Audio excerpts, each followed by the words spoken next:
ঢাকা দিয়ে দেবো। এই দেখো, এদিকে দেখো, এটা কিন্তু ভালোই ফুটছিল। এই সাইডে বসানো ছিল তো জোরে ফুটছিল। নমস্কার বন্ধুরা, আমি মনীষা আর মনীষার রান্নাঘরে তোমাদেরকে অনেক অনেক অনেক স্বাগত। আজও চলে আসলাম নতুন একটা রেসিপি নিয়ে। তো আজকে বানাবো বড়ি দিয়ে সর্ষে পোস্ত। তো চলো, বড়ি এক প্রকার বড়ি পোস্তই বলা যায়। তো চলো আগে শিলে মশলাগুলো বেটে নিই। শিলে মশলা বাটবো বলতে পোস্ত আর সর্ষেটাই বাটবো। এইটাতে কিন্তু আমি কালো সর্ষে আর এখানে পোস্ত নিয়ে নিয়েছি, তোমরা চাইলে হলুদ সর্ষে ব্যবহার করতে পারো। প্রথমে আমি সর্ষে আর পোস্তটা বেটে নেবো, আর তার সাথে কিন্তু কাঁচা লঙ্কাটাও বেটে নেবো।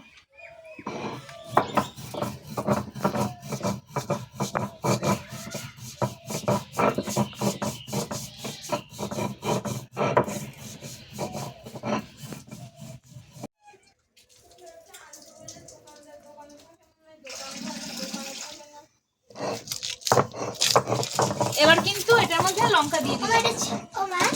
বলো, লঙ্কা দিয়ে তারপরে সর্ষে আর পোস্তটা ভালো করে বেটে নেবো।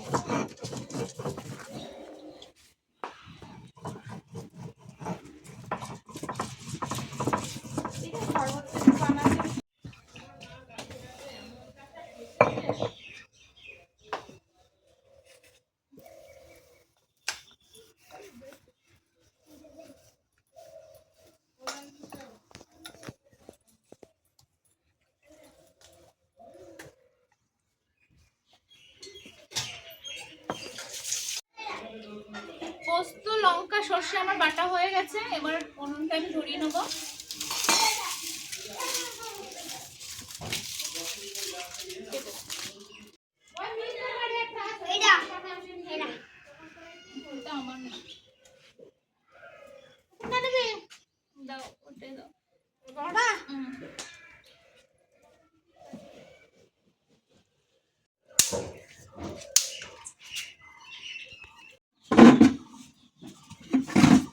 কড়াইতে কিন্তু আমি সর্ষের তেল দিয়ে দিলাম। আর এটা কিন্তু সাদা তেলে ভালো লাগবে না, মানে রিফাইন্ড অয়েলে ভালো লাগবে না, সর্ষের তেলে করতে হবে।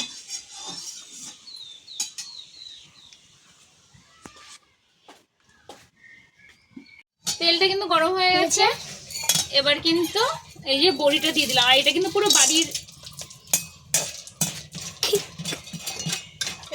বাড়ির তৈরি বড়ি। বড়িটা কিন্তু এরকম করে লাল লাল করে ভেজে নেব।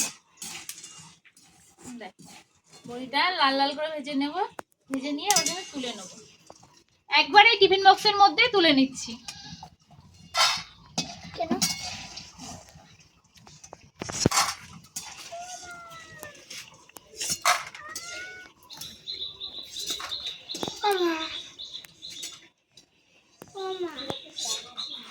দেখো, একবার টিফিন বক্সের মধ্যে তুলে রাখলাম। এবার এই বড়িটার মধ্যে কিন্তু আমি এই যে সর্ষে পোস্ত আর লঙ্কা বেটেছিলাম এই মিশ্রণটা দিয়ে দেবো। দিয়ে একবার এটার মধ্যে জল দিয়ে দিই।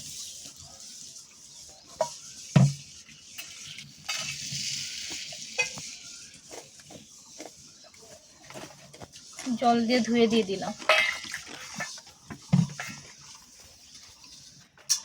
আর এটার মধ্যে কিন্তু লবণ হলুদ দিয়ে দেবো।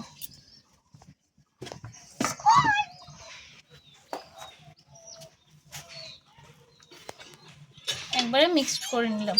আর এখানে দুটো কাঁচা লঙ্কা মাঝখান দিয়ে এরকম ফালি করে দিয়ে দিলাম। এরকম করলে ঠিক আছে না ঠাকুর? এবার কড়াইটার মধ্যে কিন্তু একটু জল দিয়ে দিলাম, জলটা গরম হতে লাগুক। আর এদিকে কিন্তু এটার মধ্যে একটু কাঁচা সর্ষের তেলও দিয়ে দিলাম। দিয়ে এবার কিন্তু টিফিন বক্সটা ঢাকা দিয়ে দেবো। দিয়ে কিন্তু এবার টিফিন বক্সটা এরকম ভাবে দিয়ে দিলাম।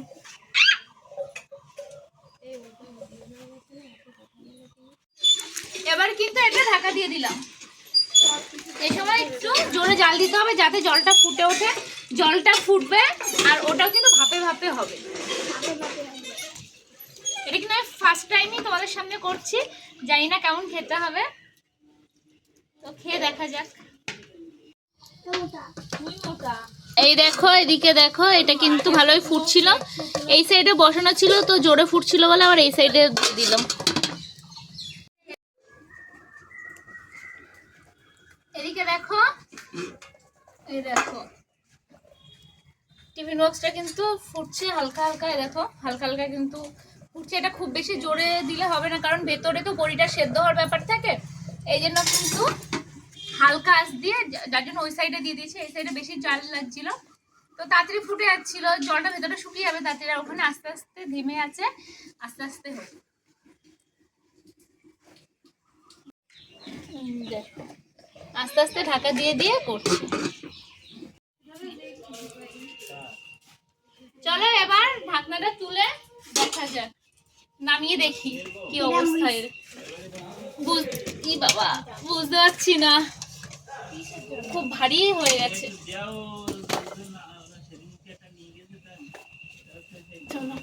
নামিয়ে দেখা যাক, ঢাকনাটা খুলে। খুব গরম, দাঁড়াও। চলো এবার ঢাকনাটা খুলে দেখা যাক। চলো ঢাকনাটা খুলে দেখি।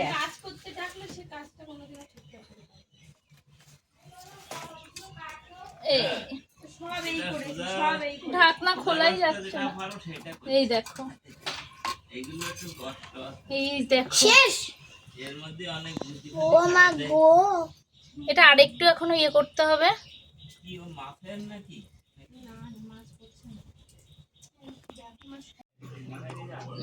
চলো আবারও একবার দিয়ে ঢাকা দিয়ে দিয়েছিলাম, কারণ যেহেতু উনুনটা নিভিয়ে দিয়েছি আর যেহেতু একটু জল জল ছিল তার জন্য আবার কিন্তু দিয়ে ঢাকা দিয়ে দিয়েছিলাম।